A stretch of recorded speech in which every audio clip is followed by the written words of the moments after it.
Danganronpa Togami Volume 2 Summaries, Chapter 7, Part 8. This mini-chapter jumps back to the very first day of the competition, which is the day that everyone arrived on the island. Kazuya claims that the first day was happy. They were all informed about the competition and escorted to the island by black suits. Kazuya and Shinobu ride in a boat with a number of their half-siblings, and Kazuya notes the differences between them now and vacancies 2 years prior. Ayumi has grown more mature, while Jiro has gotten more muscular. Yusuke's alcoholism seems to have worsened, and the twins look exactly the same as 2 years ago. According to one of the suits, the rest of the siblings are on a different boat. Once they arrive, they are herded to the cafeteria without even a chance to rest in their rooms. The seats are all labelled with their names and contain a sheet of paper, which reads as such. Which is at the end of last episode. I recorded this little section just showing off the participants of the competition to decide the head of the next Togami conglomerate, which is all the children and their super high skill level talents if they have them, their age, name, and what if they're bronze, silver, or gold. So judging that you remember what I said or have gone previously back. First, yes, that is the name Suzuhiko, we know as Otsuki Suzuhiko from Volume 1, who has Mole Man as an alternate personality. And yes, he is Shinobu and Kazuya's older brother. So that does make it quite interesting now. Also, all the names are a little bit silly for Japanese names. So, Saburo, which means third son, is mentioned, since we had Ichiro, first son, Jiro, second son, and Shiro, fourth son, already. Also, there are 3 kids that have the kanji for knight in their name. So, Japanese knight, hawk knight, and just plain old knight. Then we've got the names that are actual names but double as words, like Asagao meaning morning glory, Shinobu meaning ninja, etc. While a bunch of these kids have like super duper Japanese names despite their mothers not being Japanese, which I guess is their dadgami is responsible for that. So Yusuke and Wasuke raise a bit of a stink about how they're being basically rated like horses, and there's a general sense of irritation regarding this across the board, but Kazuya is just relieved as there's nothing weird noted on his column. Aloysius Pennyworth comes out to welcome everyone to the island of the competition. Ichiro has some reservations, hoping that this isn't going to be some messed up death game, which is an understandable concern. Not only is this the Danganronpa universe, but you're also on an island in the Seto Island Sea, which is literally where Battle Royale is set. So Kazuya mentions in his narration that the people with too much time and money develop repulsive habits like watching strangers kill each other on TV, or detectives facing off against criminals, which is just a little callback to DR Kirigiri. Kazuya vowed to himself that if he becomes the head of the family, he'll take down all these people. They'll just hurt his sister too. So Yusuke supposes that these odds are listed to try and motivate the lower rank to work harder, but that won't work on him because he refuses to be ranked by other people. Jiro tells him to withdraw in that case, and asks why he quit being a gourmet. And Yusuke says that he must not have heard him. He refuses to be graded by others. Jiro scoffs and says that a gourmet is the one who gives other people grades, not the other way around, and they work themselves into a standoff that gets diffused by Asagao raising her pointer finger, which causes both of them to look sheepish and sit back down. Then Takuya tries to start some shit because he's the super junior high school level agitator and can't help himself. Apparently at 14 he's already participating in world affairs, helping to spark unrest and trouble, or rattle warlords' cages and whatnot. So thanks to that, he's the only one with a gold rating. Everyone else is either silver or bronze. Pennyworth tells them that they've been brought here to compete, and that this isn't a game. He stares through them with his grey eyes, and Kazuya understands. They all understand. Now isn't the time to fool around, he has to win for his sister's sake. Pennyworth announces that the competition is about to begin, and holds up a cassette player, asking everyone to listen. If you're thinking that the cassette player indicates the general time frame of the era, this is Japan and people commonly use outdated technology just for tradition's sake. So he presses the button and the tape begins to play. I see you've made it here, my children. It was the current head of the Togami conglomerate, Togami Kijo. So, in addition to being a couple of syllables off from Kidojo, someone back when the current head of the Togami family was born decided, I'm going to name him Kijo and use the kanji for Demon Castle, apparently. Yes, because naming your child Demon Castle is quite appropriate. Kazuya isn't sure if it's his nerves or the way the tape is distorting his father's voice or what, but he suddenly feels heaviness in his heart. Togami goes on to say that the 15 of them were called to the island to determine which of them will become the heir to the family and receive the secret to the success of the Togami family. He also mentions that he has more than 15 children in total. There's 108 of them. Yeah, so if you're thinking about what was said in the Togami free times, the first free time of Togami in DR1 was that there was the 15 main children who were eligible for the competition. But it turns out that there were actually also 108 other kids that, well, there were 108 kids in total, and only 15 of them were actually eligible, and we will find out why. Anyway, the competitors are understandably shocked by this announcement. Yusuke thinks that the number of the Togami kids is too damn high, and Pennyworth stops the tape temporarily. When things settle down, he restarts the tape and Togami continues to talk about how the Togami succession is very competitive and unique. He talks about not having a single dedicated wife, and instead pouring his seed into the world's finest and highest class ladies so that the best of the best can compete. Which kind of raises the question of how succession works when the head of the family is female, but let's not dwell on that. Without the 15 of them even knowing, they've passed the first competition. Kazuya is shocked. This means that there are half-siblings out there even more lowly ranked than him. 93 of them, in fact, even though they have Togami blood in their veins. The tape continues, Kijo talking about how he wants his kids to kick the others over and stand at the top, experience the loneliness that one finds there, etc., etc. He explains that the competition will last for 10 days, and whichever of them can obtain his reliance will be declared the winner and the game will end. If no one manages to obtain his reliance in 10 days, however, they'll all lose and get booted from the family, rather than just the non-winners. Anyone who doesn't become the heir will be stripped of their status as a Togami, as well as the name. They can no longer use it once they lose. Togami Demon Castle wishes them luck and tells them to fight hard, my children, like some kind of arsehole mirror version of Toriel from Undertale.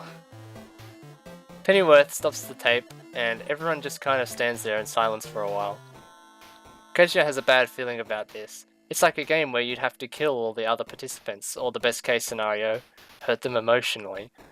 He also muses a bit about the word reliance, and what that means in this context. Togami Kijo is powerful and has known nothing but success in his life, so would he even need to rely on anyone? Surely it has to be a metaphor for something else. The person to break the silence is, as you'd expect, Yusuke. He asks Pennyworth what this reliance is, and the butler tells him that he can't answer. Is it like a concrete physical thing, or a mental thing? No hints. But you know what it is, right? No comment. I can't imagine that our dad, that brute, would actually rely on us. It's some kind of metaphor, right? No hint and no comment. Yusuke gets pissed at this, and Pennyworth calmly explains to him that he's there to be an impartial witness to the competition, and see to it that it remains fair and on the up and up. Yusuke says in that case, then they should throw that guy out of the race, pointing to Kazuya. Anger, sadness, dissatisfaction, worry. No, none of those described what I was feeling. Despair. That's what it was. Just despair. My old friend despair. Despair stung my breast, and I choked for a moment. Tears welled in my eyes, and a mountain of things I wanted to say piled up inside me, but I couldn't speak a word. I was used to it. I was used to it. I was used to it. But even so, it stung. So, yeah, You're on an island with 14 other people, and there's a set of twin sisters. This is probably not a good time for despair right now. The twins took advantage of my silence to join in. It's true, Kazuya has no place here. It's true, Kazuya is not qualified to be here. That's true, he's not qualified, Wasuke cut in. So this kid isn't a real Toga. That's enough. Nei-san stood up. Kazuya is my little brother. He's Togami Kazuya. The fact that he's on this island should be proof enough. He's a faker, no matter what you say, Shinobu-chan. He's an imposter. Hurry up and kick him out. Being saved by your sister again? Your sister is spoiling you rotten again? Kazuya is my little brother, Nei-san repeated. Methinks the lady doth protest too much. Moments where everyone thinks about what Fukawa would think. Number 2 and counting. Wasuke goes on to argue that even if Shinobu wants to protect him, that doesn't justify letting Kazuya to compete. He wants him out of here, and to better the odds he'll win himself, because he's got a dream to fulfill. A dream of becoming the head of the family and crushing his half-siblings under the weight of terrible, soul-destroying jobs. Yusuke calls him a moron and spits on his shitty dream of revenge. The twins, however, say that dreams are a personal, subjective thing and one cannot rate them objectively. Yusuke then asks them what their dream is. This is a good chance to share it. They answer that if they become the head of the family, can they both do that? They'll use up all the Togami conglomerate's funds to elevate themselves, without a care for the future of the family legacy, buying up all of the TV stations and broadcasting the Asayoru Sisters Weather Report 24 hours a day to all corners of the globe. If you can hang on for like 5 or so years, ladies, I think a fellow twin would probably make that happen for you. The despair of nothing being on TV but the weather would, yeah. Yusuke calls the twins idiots as well, and they respond that they don't really care much about the family or its business. Ayumi declares that they are worthless. Everything is. The Togami name, herself, it's all worthless. If that's the case, then drop out of the competition. I'll take what I can get. That's my policy. If I win this battle, I'll use the Togami resources to start wars all over the world. Then I, the world, everyone will die. She was crazy. They were all crazy. And Ayumi, if you survive in this book, which is unlikely, but still, I know exactly what you'll be doing in a few years. Well, this is kind of interesting as it highlights a key difference between this line of thinking and Junko's. Ayumi wants the world to end in a bang and for everyone to die, but Junko wants everyone to be lashed to an eternal breaking wheel of hope/despair. Which is a subtle but important difference, I think. Mitsuzo's dream is to feast with all of his half-siblings. Jiro doesn't care about becoming an heir, but he's vowed to never lose a competition. All Saburo can say is that he wants to eat meals and meat. Ichiro seems like he would actually be invested in the family legacy and business, but the moment he became heir, both Kazuya and Shinobu would lose the protection of the Togami family name, and the value of Kazuya's existence would plummet to be on par with the amount of respect Kirigiri has for her dad, i.e. 0. I had to win. For the sake of the Togami name. No. For Nei-san's sake. So, Yusuke's getting bored of this stupid talk and saying that he's going to go back to his room to sleep. But the second he leaves the cafeteria, the twins purport that he's actually going to get drunk, and Wasuke starts talking shit and brings up a rumor that Yusuke's entire sense of taste is gone now. So, Asagao cuts him off, finger in the air as always, and say that it's okay. They're all family here. Then she shares her own dream, that all of her siblings will cast aside this ranking system and live happy lives. She's willing to give her life if need be to make that dream come true.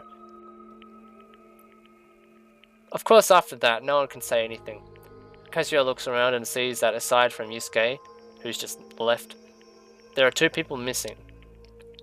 Saburo and that man, Suzuhiko. Though it was full of despairing omens, the first day was really happy. Part 9. On the morning of the 6th day, they find Yusuke's headless body in the same room, in the same spot Asagawa's had been.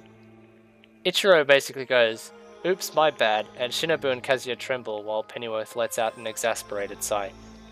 Ichiro notes that the door and window were unlocked and then asks Pennyworth to assemble everyone in the cafeteria. Takuya runs off to check the area around the tower, and everyone aside from Takuya, Saburo, and Suzuhiko gather in the cafeteria, where Ichiro says he's going to tell them what happened. Asagao and Yusuke commit suicide. No one argues with that assessment, instead listening patiently and with expressions as if they knew this was the case. Kazuya wonders if he was the only one internally freaking out.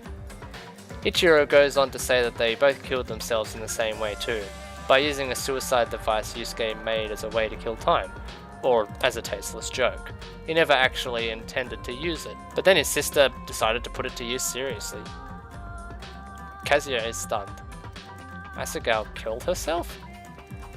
The explanation of the device goes something like this.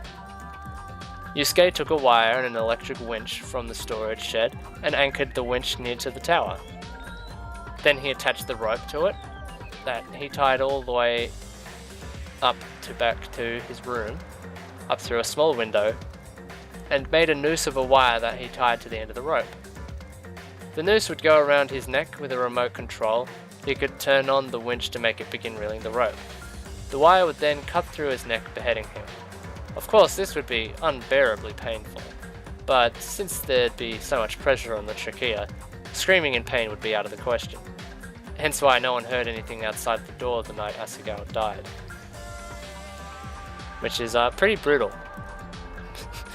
So what's Juko doing now right in the timeline, besides from possibly being Lycorn? She needs to talk to Yusuke, so there's an execution to top Kawadas. Because yeah, that's pretty messed up. Ayumi asks why the head wasn't in the room in that case, and Ichiro explains that the skin and neck meat got caught in the fibers of the wire, causing the head to get dragged all the way out to where the winch was. That's why Asagao's head was dirty. It was dragged through the mud. The next question is, why the door and window were locked?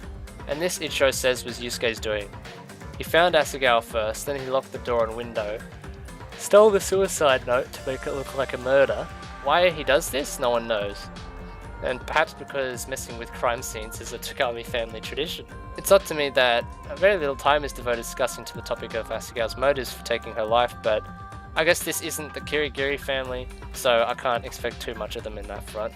Takuya shows back up and says that he's found the suicide device near the tower, and he's got Yusuke's head if anyone wants to see it, making his older brother Mitsuzo very upset.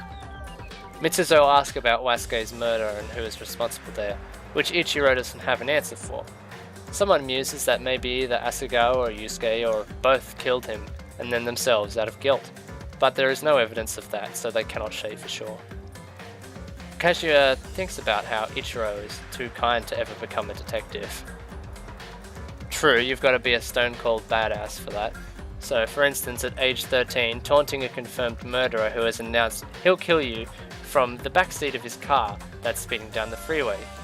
Mitsuzo is still panicking, and Ichiro tells him that now that they've lost Yusuke, he's the oldest and should take charge. Mitsuzo claims that he's just a normal guy, and can only be responsible for himself, so Ichiro steps in and orders everyone to bring the suicide device into the kitchen, where it can't be used again by anyone. Mitsuzo asks if Ichiro can really relax just for that. After all, Wasuke was just killed by a weapon that has no business being on the island. Ichiro tells him to calm down.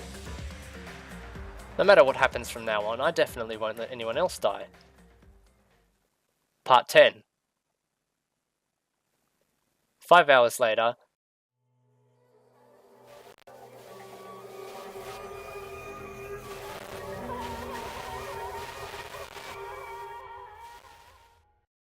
Ichiro's corpse was discovered in a locked room. His body was lying face down on the floor, and on his right side, he'd written a character, which is in kanji either Yoru or Ya in his own blood. And with that, the 6th day ended. 4 days remained. Part 11. This chapter is a conversation between brothers Mitsuzo and Takuya. Mitsuzo is freaking out, thinking they'll soon be murdered and wanting to escape the island immediately. Takuya says that there won't be any boats until someone gains the father's reliance, or the 10 days run out. So Mitsuzo tells him to use his super junior high school level talent and win the damn race already. Takuya says he'd love to, but his talent as an agitator isn't really suited to the competition so far. Mitsuzo says he has an idea, that they can send the Macabres to the mainland in their boat to call someone for help. Their father did say they could do whatever they wanted on the island, so there isn't a rule against what he proposes. Takuya congratulates him and says he does have a talent, the talent for using people. Mitsuzo says he has an idea of who he can call for help. It'll be expensive, but that's just what they need.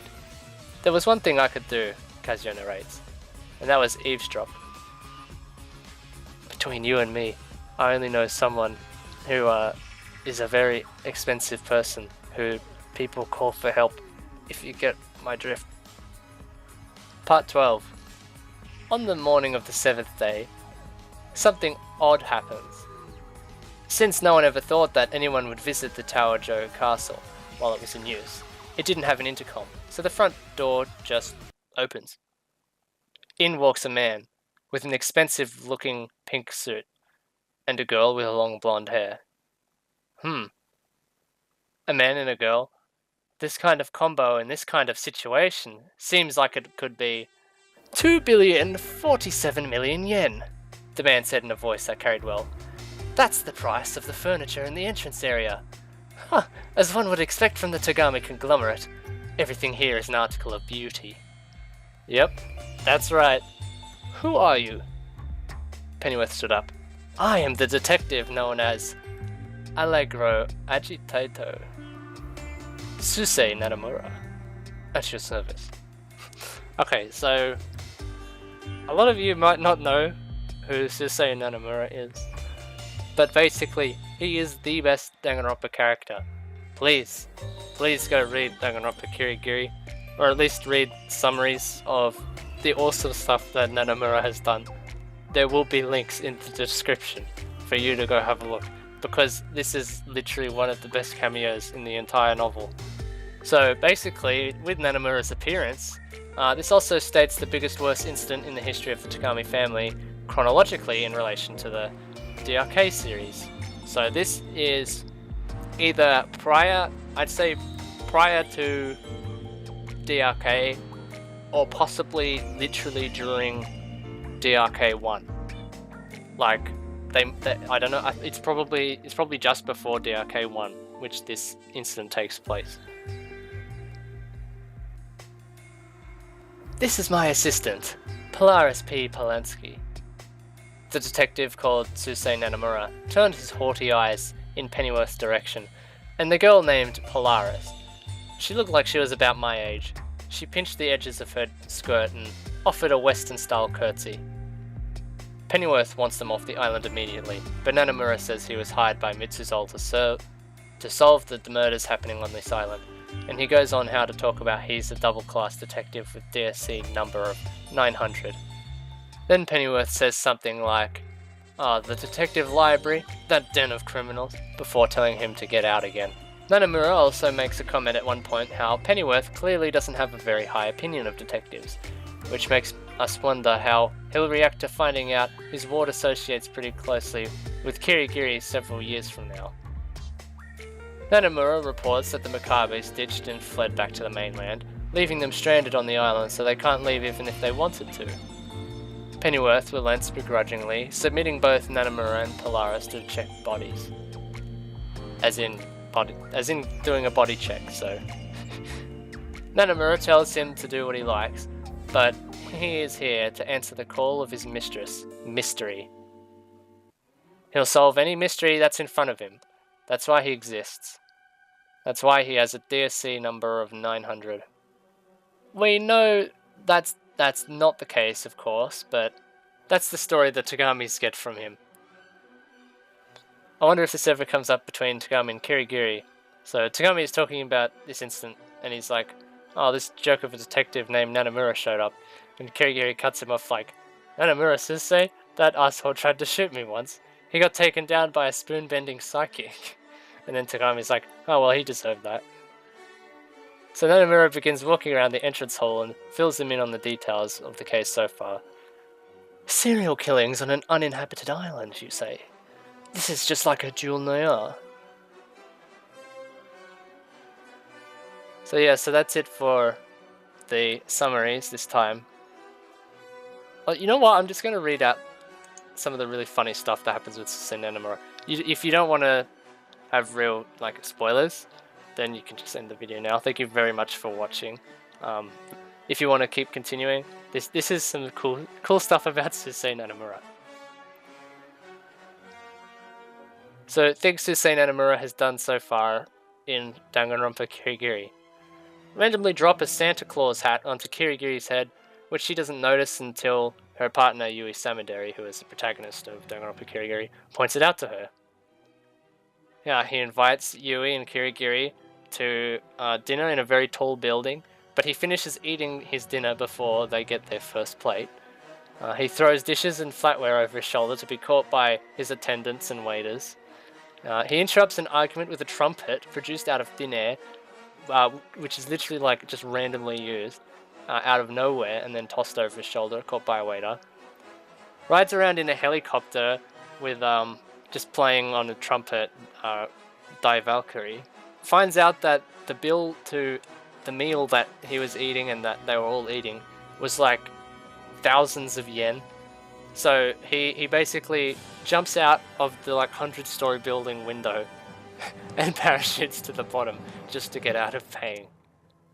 He wastes an entire day before starting his dual noir detective work despite having a time limit because he has his quote-unquote own stuff to do first. He also refers everyone to ladies and gentlemen, and he tried to get through what he deemed to be a locked door, so he threw a coffee table through a wall to get past the locked door, but the door wasn't actually locked.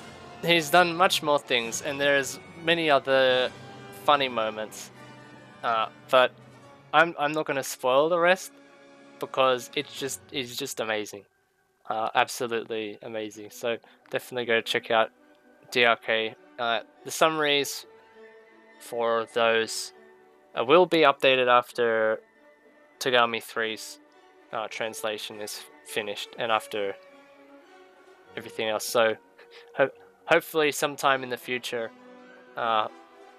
before 2030, I'd say that they're all done. Anyway, thank you for listening to this week's summaries. Although maybe it's not a week, maybe it's a 2-week, because these things always seem to manage to take time because I'm finding it difficult to have time to record these since it's holidays and everyone's always at home all the time, so it's kind of difficult to record. Anyway, thank you for listening to this week's episode. Have a great day, everyone.